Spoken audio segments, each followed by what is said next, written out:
Striktong nagpahimangno ang Land Transportation Franchising and Regulatory Board Davao sa tanang PUV operators ug drivers nga required silang magbutang og updated fare matrix o fare guide sa sulod sa ilahang mga units. Matod ni LCFRB 11 Regional Director Nonito Lianos III, sa Oktubre 3, 2022 pa epektibo ang fare increase nga piso sa PUJs gikan 11 pesos, 12 pesos na ang pamasahe, samtang dugang 5 pesos nga increase sa flag down rate nga 40 pesos sa mga taxis.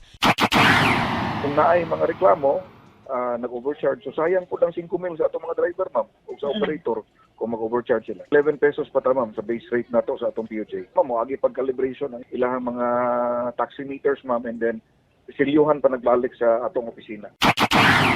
Busa gibutyag sa LCFRB 11 nga manubag gayud ang tanang drivers ug operators kung masayrang nag-overcharge sa mga pasahero ug walay display nga fare matrix una sa implementasyon sa fare hike. Kasama mo sa balita ug serbisyo publiko, reaching millions nationwide and worldwide for 70 years. Radyoman Aimee Ginita, Tatak RMN.